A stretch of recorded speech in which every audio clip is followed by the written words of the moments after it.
दोस्तों, मैं आपको बताने जा रहा हूँ कि शीघ्र पतन कई मर्दों में बाद में स्टार्ट होता है। वो कई साल तक सेक्स टाइम ठीक होता है, पर कुछ सालों बाद उनको शीघ्र पतन होने लगता है। इसे बोलते हैं सेकेंडरी पीएमई। एक होता है प्राइमरी प्रीमेच्योर एजुकेशन, जो कि शुरू से होता है।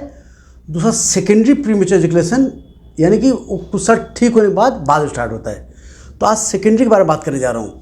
तो देखो, सेकेंडरी प्रीमेच्योर एजुकेशन होता है, उसका कारण क्या होता है। सबसे पहले तो कभी लंबे समय में सेक्स करो, एक बार शीघ्र पतन हो गया, फिर जब भी लंबे टाइम मिलोगे उत्तेजना हाई रहेगी।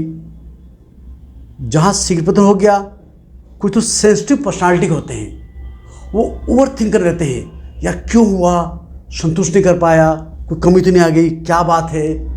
वो स्ट्रेस साइकिल घुस जाते हैं। इससे उनका सीरोटोनिन केमिकल घट जाता, अगली बार प्रेशर जाते हैं। परसों तो जल्दी हो गया, आज पता नहीं क्या होगा। जब भी टेंस हो गए तो स्ट्रेस केमिकल एड्रेनलिन क्या करता है, आपको डिस्चार्ज थ्रेशोल्ड नीचे कर देता है। बैठ यहाँ पे, बैठ सामने बैठ यहाँ पे, तो नीचे कर देता है। अगले फिर प्रीमेच्योर हो गया, फिर प्रेशर बढ़ा, और प्रीमेच्योर फिर 12 होने लगता है। सबसे बड़ी समस्या, कुछ लोग सेंसिटिव पर्सनालिटी के होते हैं, हर चीज़ को ओवरथिंक करते हैं, और जितना ज़्यादा ओवरथिंक करते हैं उतना धीरे धीरे उनका इरेक्शन घटने लगता है। उनका फिर स्ट्रेस में टेस्टोस्टेरोन भी घटने लगता है, उनकी डिजायर घटने लगती है। फिर सेक्स की फ्रिक्वेंसी कम कर देते हैं।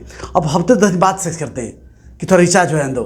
जितना गैप बढ़ाते जितना प्रेशर बढ़ाते हैं और शीघ्र पतन होता है, और धीरे धीरे उनका कड़ापन घट जाता है, नाइट टाइटनेस घट जाती है, इच्छा घट जाती है, और पेनिस स्ट्रेस में सॉफ्ट रहने लगता है। पहले ये हो गया।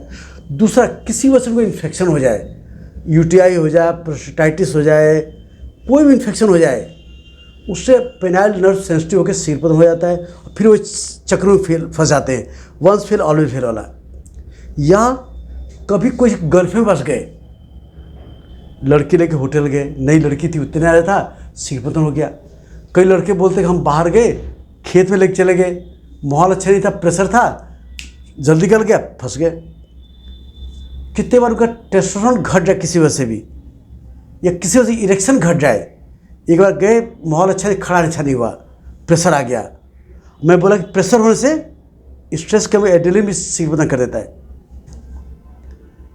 कभी कभी क्या होता है, उनको ब्लू फिल्म देखा, लड़की से बात किया, चिपचिपा पानी आ गया, टेंस रहने लगे, डरते हुए पार्टनर फंस गए, प्रेशर था। हर स्ट्रेस में सीरोटोनिन केमिकल घट जाता है। कुछ लोग ऐसे भी होते हैं कि शुरू में वाइफ के साथ रहे, फिर नौकरी बाहर चले गए, 3-4 महीने घर आए, उत्तेजना ज़्यादा थी, वहाँ कुछ किया नहीं, पेनिस का स्किन कुछ हैंड प्रेस नहीं किया, तो उनका पेनिस का हेड सेंसिटिव हो जाता है। सेक्स करने गए, जहाँ लगाया एक्साइटेशन हुआ, फट निकल गया। तो मल्टीपल कारण हैं। कभी कभी विटामिन डी कमी, B12 कमी, कभी कभी लिंक होती हैं। बट अगर ठीक करना है तो सबसे पहला काम जान लो, जितना ज़्यादा सीमेन निकालोगे उतना ज़्यादा टाइम बढ़ेगा। बड़ा इंडिया में मिथ होता, गलत धारणा है कि सीमेन निकलने से कमी आ जाती है, हैंड प्रेस कमी आ जाती है, सब गलत धारणा है।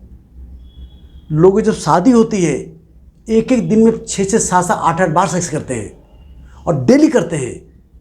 कितना भी सीमेन निकाल लो, इससे कमी नहीं आती। हाँ, जब पहला सेक्स करोगे सीमेन अच्छा निकलेगा, दोबारा करो तो कम निकले, तीसरा और कम निकलेगा, चौबारा और कम निकलेगा, सेम डे, अगले फिर बन जाएगा। सीमेन रोज बनता है। तो शीघ्र पतन ठीक करने के लिए आपको सीरोटोनिन केमिकल बढ़ाने दवा, हेड का massage, start of technique practice, बार बार सीमेन निकलना, रुकने की प्रैक्टिस करना, 5-6 मिनट ठीक हो जाओगे। पर दिमाग बैठाना पड़ेगा, ये कोई बहुत बड़ी बीमारी नहीं है, तब ठीक होगा ये।